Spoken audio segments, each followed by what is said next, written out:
Sebenarnya apa sih bedanya oli rem dot 3 dan dot 4? Apa iya yang dot 4 lebih pakem?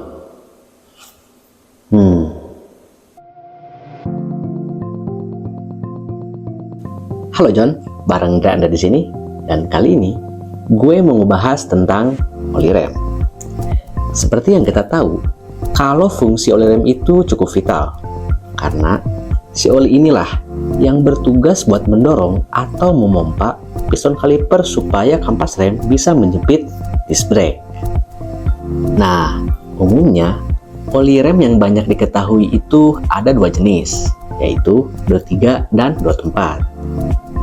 Ingat ya John, yang gue bahas di sini spesifikasinya, bukan merek oli remnya. Terus, apa sih perbedaan dari kedua jenis oli rem tersebut? Kan fisiknya sama-sama cairan. Penasaran? Simak sampai akhir ya. Oke, jadi setiap merek itu biasanya ngeluarin produk nggak cuma satu jenis.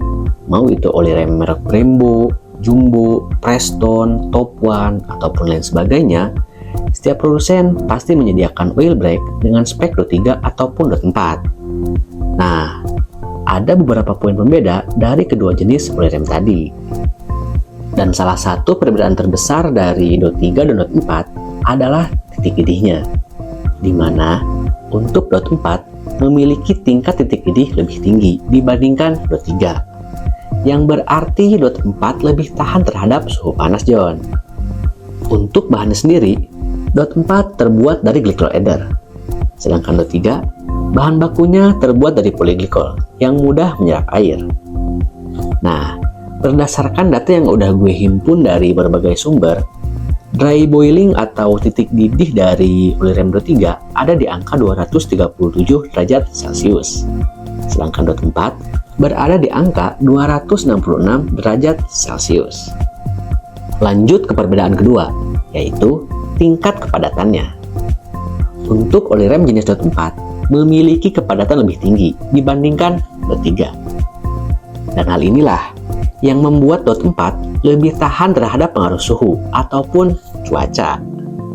Maksudnya gini John, jadi yang namanya oli rem itu kalau saat bekerja lama-kelamaan suhunya bakal naik. Dan kalau tingkat kepadatannya tinggi, maka performa perangkat pengereman relatif lebih stabil dan nggak terlalu terpengaruh meskipun saat digunakan di wilayah yang suhunya panas sekalipun. So, sampai sini paham ya? Lalu muncul pertanyaan, kalau gitu John, berarti dot 4 lebih bagus dong? Ya, di atas kertas secara teori emang kayak gitu. Tapi, mesti dipahami juga, meskipun dot 4 lebih bagus, bukan berarti dia lebih pakem dibandingkan dot 3. Karena, kalau mau ningkatin tingkat kepakeman pengereman, yang harus di-upgrade itu bukan oil brake-nya, tapi perangkat pengeremannya. Mau itu ukuran disc brake-nya, ataupun master rem beserta kalipernya. Jadi, oil brake itu berperan sebagai perangkat pendukung, bukan penentu tingkat kepakeman remnya. Selain itu, baik dot 3 maupun dot 4 nggak sepenuhnya kompatibel satu sama lain. Maksudnya gini John, tiap motor itu kebutuhannya beda-beda. Dan oli remnya pun sebenarnya udah diperhitungkan sama tiap pabrikan motor. Ada yang direkomendasiinnya pakai dot 3, lalu ada juga yang direkomendasiin pakai dot 4. Jadi nggak bisa sembarangan John. Apalagi kalau kalian sampai mencampur kedua oli rem tersebut. Misal, sebelumnya kalian pakai spek dot 3. Dan karena oli di master remnya udah mulai berkurang, kalian tambahin pakai oil brake spek dot 4. Nah, itu kurang disaranin. Malah, ada juga yang sampai nggak ngebolehin. Karena bisa berakibat kinerja pengereman jadi bermasalah. Terus, dari mana sih kita bisa tahu spek oli rem jenis apa yang sesuai buat motor kita? Sebenarnya gampang banget kok. Kalian nggak perlu repot-repot buka manual book. Cukup lihat aja tutup master remnya. Di situ pasti ada tulisan anjuran pemakaian oil brake. Kalau kedapatan tertulis dot 4, ya berarti harus pakai oil brake spek dot 4. Lalu ada juga yang tertera dot 3 or dot 4. Nah, ini sih opsional.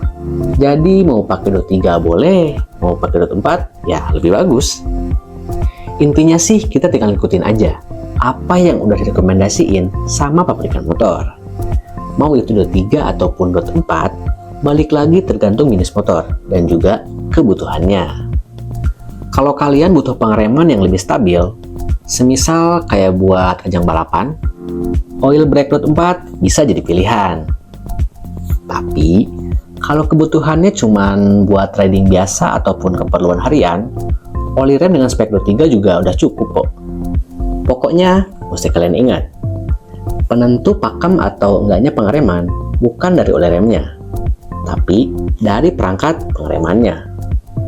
Karena seperti yang udah aku bilang tadi, peran oli rem sebatas sebagai perangkat pendukung pengereman, bukan penentu kepakeman.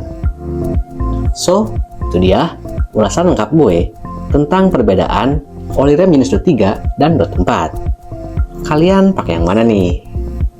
Thanks ya udah nonton video gue sampai akhir, dan jangan lupa tunggu video gue selanjutnya. Thank you for watching and bye-bye.